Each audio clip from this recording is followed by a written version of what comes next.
Hey guys, Clayton here again. Now, just left the shopping centre after going through and having a look to see if I can pre-order the new Olympus Tough action camera. So I'll run you through a little bit of why I like the camera, what I really like, what I don't like, what I wish it had, just so you guys can get a feel and see if you opt to get one. So out of the box, it's freeze proof to 10 degrees Celsius, minus 10 degrees Celsius, sorry. Now, you've got waterproof out of the box to 30 meters without a case, which is really, really good. And then you've also got the fact that it is dust proof as well. So, sticking with the proper Tough camera series, like I've had one of the Tough point and click cameras for many years, maybe about 7 years now, and it's just fantastic. Never ever had anything wrong with it. So on top of that, you've got the GPS sensor through it and a couple of other sensors. I'm not too certain. It might be released with some other sensors. Someone was saying about a temperature sensor and a barometer sensor, but we'll see what happens. Now, what I really like about this camera is it has a flip out screen. So this little action camera has a flip out screen, so you can have a look at what you're recording while you've got the camera facing to you, which is really, really good. Other cameras don't have that. You've got to wear things like the wristwatches or connect it up to your phone, and that's just time consuming and painful and draws a lot of battery, because you've got to then got a screen that's on your camera, then you've got the screen on your phone in use, then you've got the Bluetooth connectivity going into use. I mean, this has got connectivity to connect up with your smartphone if you choose to, but you don't need to, which is really, really good. So on top of that as well, it's got the 4K sensor, so that'll be great for recording fishing trips, stuff like fish jumping. You'll be able to put into slow-mo or take high-res snaps, because if it's a 4K at 30 frames per second, the 720p will probably be at 120 frames per second. So if you're going for something slow-mo, you'd probably get it really well. So not really too sure on the specs like that. I'll pop all the specs and everything like that up through into the video while I'm doing the voiceover through it.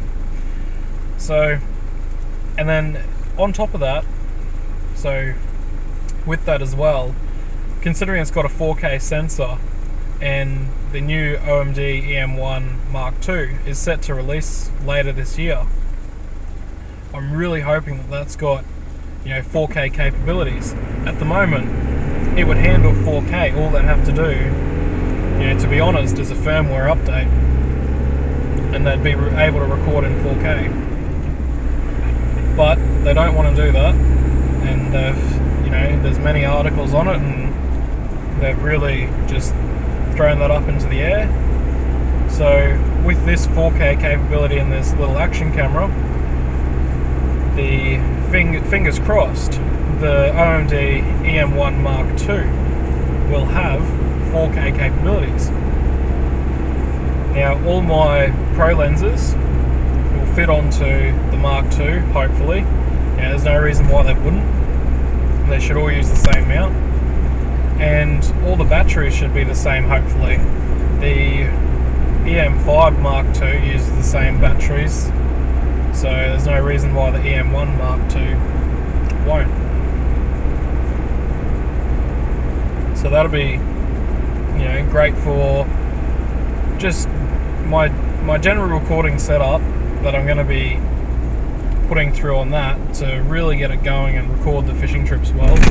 I'm going to get a 10-inch cold shoe mount to go on top of the hot shoe of the camera, and on that I'll have a shotgun microphone mounted, an LED light system mounted, and an action camera mounted. So the reason for going an action cam on top of it is purely to get some shots off to the side or get some slow-mo shots or something like that. So if you're out if you're out fishing and recording in 4K, there's no way you'd be able to slow down the 4K enough to really get a nice clean, fish jump in slow motion. You've really got to have 720p at 120 frames per second, which that's why I'm hoping that the new Olympus action camera does it, because that'll just top off my my recording setup to the dot. I've already got a wireless microphone system which I can use if I choose to, so the angler that I'm recording can have the microphone on him going through to the camera, and it works really well. That's what I do a lot of my work with, like my fly tying. But we'll see what happens when it comes through. The only disadvantage, so onto the negatives now, really. So the disadvantages I find with this camera, this is the reason I went to Contours after GoPro. It wasn't a great fan of the GoPros. Went to Contour because it's got an instant on. So you slide the top of it, it turns on. You're recording, which is absolutely brilliant. Now the GoPro, you might be able to set it up to do the instant record, but you've still got to press and hold the button to turn it on. Now the disadvantage with that is you might not press it for long enough, or you might leave it on accidentally and then turn it off, or many different things that have gone wrong with it. Whereas the Contour cameras, you slide it on, it turns on. You slide it off, it turns off. If you leave it on accidentally and you go to slide it on, it's not going to turn off because you're only turning it on and double checking it's turned on. The only way to turn it off is to slide it off. So I'm really keen to see whether the software in the new Olympus allows it to do instant record, because it has an on switch, which is good. A switch is much better than a button, because if you can set the switch up to instant record, once you flick the switch, the switch is either forwards for on or backwards for off. If you have it in forwards and you go to swipe it forwards, it's already on. So if they can set it up like that, I'll be very happy. If not, it'll be a little bit disappointing, and I'll have to go back to using the Contours as my main source of cameras for wearing as a head camera or something like that. But we'll see what happens.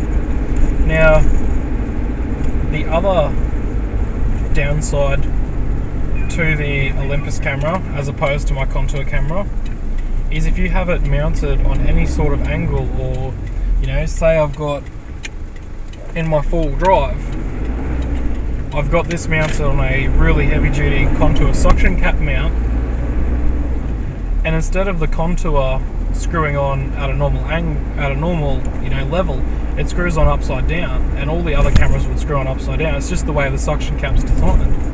It makes it a lot less bulky and a lot easier to use.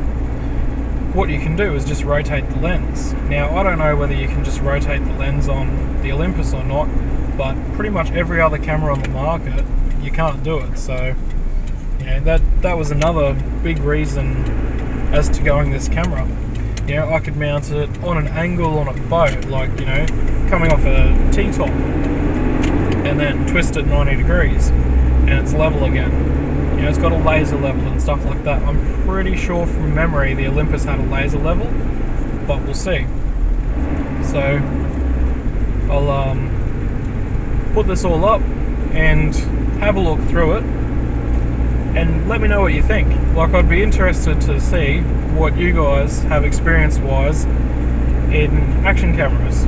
As I said, I've done GoPros, wasn't a great fan. I've done other action cameras, like just cheapos off eBay just to try them and see, because if they died I didn't care. Ended up going with the Contours, and I haven't looked back. They're great cameras. They've done many trips, survived many things. Like, I belted them with hammers accidentally, and they survived. So, well, the one that I'm using now is the one that got belted. So, the only thing I've noticed after belting it is when you slide it on, instead of a bit of a deep beep like the other one does, it's a bit of a slow, high pitch whine. But if all that's damaged is the sound sensor,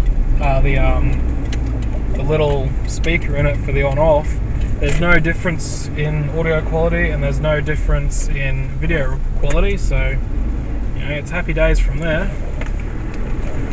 But anyway, home now, so I'll go and whack this video up. Cheers for tuning in. Let me know what you think.